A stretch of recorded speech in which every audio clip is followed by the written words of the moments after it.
ഇന്ത്യയുടെ ഏതു പദ്ധതിയാണ് ജപ്പാന്റെ ജാക്സയുമായി ചേർന്ന് നിർവഹിക്കുന്നത്? ചന്ദ്രയാൻ 5. ഇപ്പോൾ ചന്ദ്രയാൻ 5 എന്ന ഇസ്രോയുടെ പദ്ധതി ജപ്പാന്റെ ജാക്സയുമായി ചേർന്നാണ് നടത്തുന്നത്. ചന്ദ്രോപരിതലത്തെക്കുറിച്ച് വിശദമായി പഠിക്കുക എന്നതാണ് ദൗത്യത്തിൻ്റെ ലക്ഷ്യം. ആസിയാൻ രാജ്യങ്ങളുടെ ദ്വിദിന ഭീകരവിരുദ്ധ സമ്മേളനം നടന്നത് എവിടെ വച്ച്? ഇന്ത്യയിൽ വച്ച്. ആസിയാൻ രാജ്യങ്ങളുടെ ദ്വിദിന ഭീകരവിരുദ്ധ സമ്മേളനം നടന്നത് ഇന്ത്യയിൽ വച്ചായിരുന്നു. ഇലോൺ മസ്കിൻ്റെ XAI പുറത്തിറക്കുന്ന പുതിയ ചാറ്റ് ബോട്ട് ഗ്രോക്ക് 3. ഗ്രോക്ക് 3 എന്ന ചാറ്റ് ബോട്ടാണ് ഇലോൺ മസ്കിൻ്റെ XAI പുറത്തിറക്കുന്ന പുതിയ ചാറ്റ് ബോട്ട്.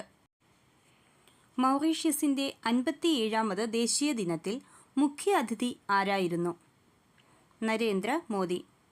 മൗറീഷ്യസിൻ്റെ 57ാമത് ദേശീയ ദിനത്തിൽ നരേന്ദ്രമോദിയായിരുന്നു മുഖ്യ അതിഥി. മങ്കൊമ്പ് നെല്ല് ഗവേഷണ കേന്ദ്രം വികസിപ്പിച്ച നെല്ലിനങ്ങൾ ഏവ? ആദി, പുണ്യ. ആദി, പുണ്യ എന്നിവയാണ് മങ്കൊമ്പ് നെല്ല് ഗവേഷണ കേന്ദ്രം വികസിപ്പിച്ച പുതിയ നെല്ലിനങ്ങൾ. നമീബിയയുടെ ആദ്യ വനിതാ പ്രസിഡന്റായി സത്യപ്രതിജ്ഞ ചെയ്തത് ആര്? നെതുംബോ. നമീബിയയുടെ ആദ്യത്തെ വനിതാ പ്രസിഡന്റാണ് ആര്? നെതുംബോ. 2025 മാർച്ച് വരെയുള്ള SRS ഡേറ്റ അനുസരിച്ച് ശിശുമരണ നിരക്ക് ഏറ്റവും കുറഞ്ഞ സംസ്ഥാനം ഏതാണ്? കേരളം. ഏറ്റവും പുതിയ കണക്കനുസരിച്ച് ശിശുമരണ നിരക്ക് ഏറ്റവും കുറഞ്ഞ സംസ്ഥാനമാണ് കേരളം.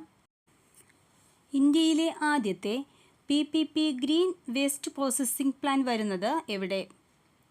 ഇന്ത്യയിലെ ആദ്യത്തെ PPP green waste processing plant വരുന്നത് ഇൻഡോറിലാണ്.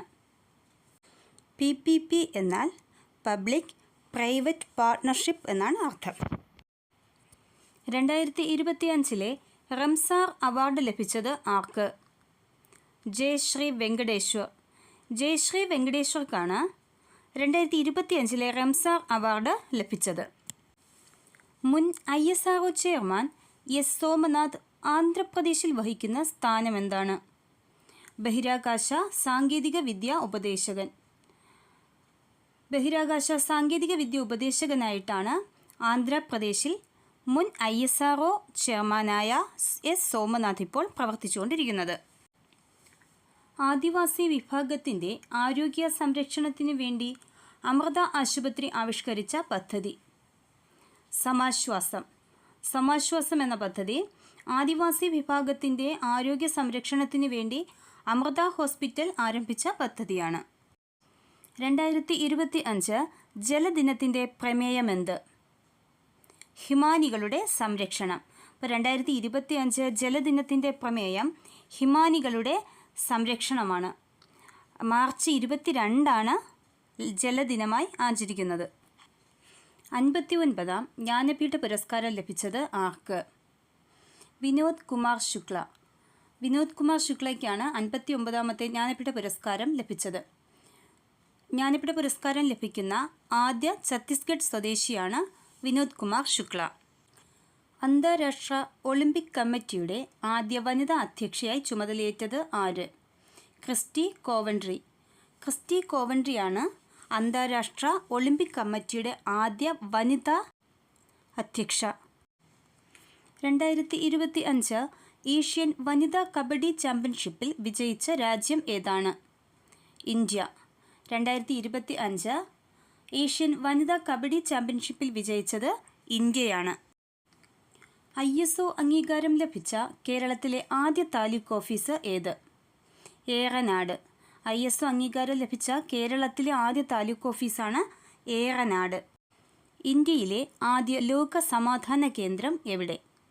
ഗുരുഗ്രാം. ഗുരുഗ്രാമാണ് ഇന്ത്യയിലെ ആദ്യ ലോക സമാധാന കേന്ദ്രമായിട്ട് പ്രഖ്യാപിച്ചത്. മാർച്ച് 17 സുപ്രീം കോടതി ജഡ്ജിയായി സത്യപ്രതിജ്ഞ ചെയ്തത് ആരാണ്? ജോയ്മാല ബാഗ്ചി.